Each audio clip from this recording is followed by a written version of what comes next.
A'udzu billahi minasyaitonir rajim. Bismillahirrahmanirrahim. Assalamualaikum warahmatullahi wabarakatuh. Innal hamdalillah nahmaduhu wa nasta'inuhu wa nastaghfiruh wa na'udzu billahi min syururi anfusina wa min sayyiati a'malina. May yahdihillahu fala mudhillalah wa may yudlil fala hadiyalah. Asyhadu an la ilaha illallah wahdahu la syarikalah wa asyhadu anna Muhammadan 'abduhu wa rasuluh alladzi la nabiyya ba'dah. Allahumma salli ala sayyidina Muhammad wa ala ali Muhammad kama sallaita ala Ibrahim wa ala ali Ibrahim fil alamin innaka Hamidum Majid. Sahabat RSIA yang semoga senantiasa berada dalam ridho dan rahmat Allah Subhanahu wa taala. Alhamdulillah pada kesempatan ini kita bertemu kembali untuk mengisi waktu menjelang berbuka. Semoga ada ilmu yang bisa kita peroleh. Teriring doa, Bismillahirrahmanirrahim. Allahumma inna nas'aluka ilman nafi'a wa rizqan thayyibah. Segala puji bagi Allah yang telah memberikan begitu banyak kenikmatan kepada kita, begitu banyak rezeki yang diberikannya untuk kita sehingga kita bisa melaksanakan berbagai aktivitas ibadah. Semoga ibadah-ibadah kita selama ini berada dalam penerimaan Allah Subhanahu wa taala insyaallah. Pada kesempatan ini Asmaul Husna yang akan saya bahas yaitu Asma Allah Ar-Rafi' dan Ar-Razzaq.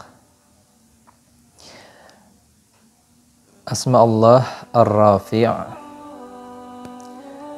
artinya adalah Allah Maha meninggikan, ya, Maha meninggikan. Dan lawannya adalah Al-Khafid, Allah Maha merendahkan. Jadi Allah Maha berkuasa untuk meninggikan derajat seseorang ataupun merendahkan derajat seseorang. Ketika Allah berkehendak untuk meninggikan derajat seseorang, maka tidak ada seorang pun yang mampu untuk menghalanginya.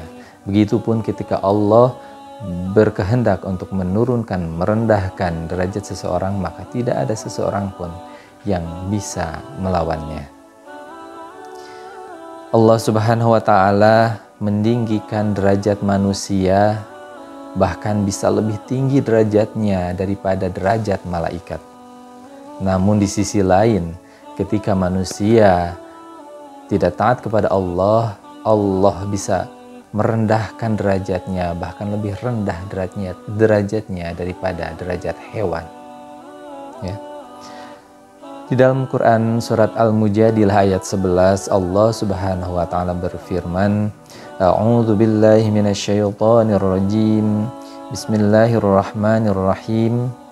Yarfa'illahu alladhina amanu minkum walladhina utul ilma darajat. Yang artinya Allah akan meninggikan derajat orang-orang yang beriman di antara kalian dan orang-orang yang diberikan ilmu pengetahuan beberapa derajat. Jadi sebagai pelajaran bagi kita, ketika kita ingin ditinggikan derajatnya oleh Allah Subhanahu wa taala, maka jadilah kita orang-orang yang beriman kepada Allah Subhanahu wa taala dan senantiasa menuntut ilmu sepanjang waktu. Allah Subhanahu wa taala meninggikan derajat seseorang berbeda dengan manusia meninggikan atau menganggap tinggi derajat seseorang. Boleh jadi seseorang yang hina, seseorang yang tidak layak menurut manusia untuk dimuliakan, namun di sisi Allah ia merupakan orang yang tinggi derajatnya. Dalam beberapa hadis Rasulullah SAW mengisyaratkan bahwa ada seseorang yang tampilannya hina di mata manusia, tetapi di sisi Allah derajatnya sangat tinggi. Karena tingginya derajat seseorang tidak bisa hanya dilihat dari tampak luar saja, namun Allah Subhanahu wa Ta'ala Maha mengetahui apa yang tampak dan apa yang tersembunyi. Jadi ibrah atau pelajaran yang bisa kita ambil dari Asmaul Husna Ar-Rafi', yaitu ketika kita ingin ditinggikan derajatnya oleh Allah Subhanahu wa Ta'ala, maka perkuatlah keimanan kita dan tuntutlah ilmu. Dan tidak hanya itu, tidak cukup ilmu saja yang kita peroleh, tetapi amalkanlah ilmu yang kita miliki. Semoga Allah Subhanahu wa Ta'ala meninggikan derajat kita semua dan membimbing kita untuk senantiasa beriman kepada Allah Subhanahu wa Ta'ala dan terus menuntut ilmu untuk mengamalkannya. Amin ya rabbal alamin. Untuk selanjutnya asma Allah yang akan saya bahas adalah Ar-Razzaq. Ar-Razzaq secara kata maknanya adalah Maha Pemberi rizki. Ar-Razzaq merupakan sighat mubalaghah, atau artinya dia meninggikan atau memperkuat sifat asalnya. Asal dari kata Ar-Razzaq adalah raziq, memberi rizki.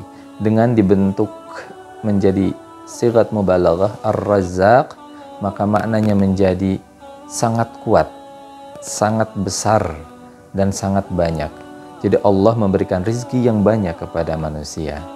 Allah Subhanahu wa Ta'ala memberikan rizki kepada makhluknya dibagi menjadi dua. Yang pertama rizki secara umum dan rizki yang bersifat khusus. Rizki yang umum, Allah Subhanahu wa Ta'ala memberikan rizki kepada seluruh makhluknya, baik makhluknya yang taat maupun yang tidak taat. Sedangkan secara khusus rizki Allah berikan kepada orang-orang yang dipilihnya, yaitu orang-orang yang beriman. Kemudian Allah berikan rizki berupa keimanan di dalam hatinya, dan Allah berikan rizki yang halal untuk mendukung keimanannya, untuk beribadah kepada Allah Subhanahu wa Ta'ala. Di dalam Al-Quran surat Hud ayat 11, Allah Subhanahu wa Ta'ala berfirman, A'udzu billahi minasyaitonir rajim. Wa ma min dabbatin fil ardi illa 'alallahi rizquha wa ya'lamu mustaqarraha wa mustawda'aha kullun fi kitabim mubin. Dan tidak ada sesuatu pun binatang melata di muka bumi ini melainkan Allah memberikan rizki kepadanya, dan Allah Maha tahu tempatnya berdiam, dan Allah Maha tahu tempat penyimpanannya. Semuanya berada dalam Lauhul Mahfuz. Di sini dikatakan bahwa Allah Subhanahu wa Ta'ala memberikan rizki kepada seluruh makhluknya. Tidak dipisahkan apakah ia taat atau ia tidak taat. Bahkan binatang melata pun Allah berikan rizki. Jadi tidak ada sesuatu pun, tidak ada satu pun makhluknya yang tidak Allah berikan rizki. Dengan Maha Pemberi rizkinya Allah, dengan asmanya Ar-Razzaq. Kita setiap hari tidak pernah luput, tidak pernah sedetik pun tidak diberi rizki oleh Allah Subhanahu wa Ta'ala. Kita senantiasa diberi rizki. Kita sadari udara atau oksigen yang kita hirup merupakan rizki dari Allah Subhanahu wa Ta'ala. Sahabat RSA yang Allah rahmati insyaallah, oleh karena itu dengan mengimani asma-asma Allah, semoga kita senantiasa semakin mempertebal keimanan kita kepada Allah Subhanahu wa Ta'ala. semakin memperkuat cinta kita kepada Allah Subhanahu wa Ta'ala. Allah Maha memberikan rizki, jadi hanya kepada Allah lah kita memohon rizki. Allah Maha meninggikan derajat, maka kita tidak sepantasnya untuk menghinakan orang lain, karena Allah saja yang berhak untuk meninggikan atau merendahkan derajat seseorang. Demikian apa yang saya sampaikan, semoga bermanfaat. Usikum wa iyaya bittaqwallah. Wassalamualaikum warahmatullahi wabarakatuh.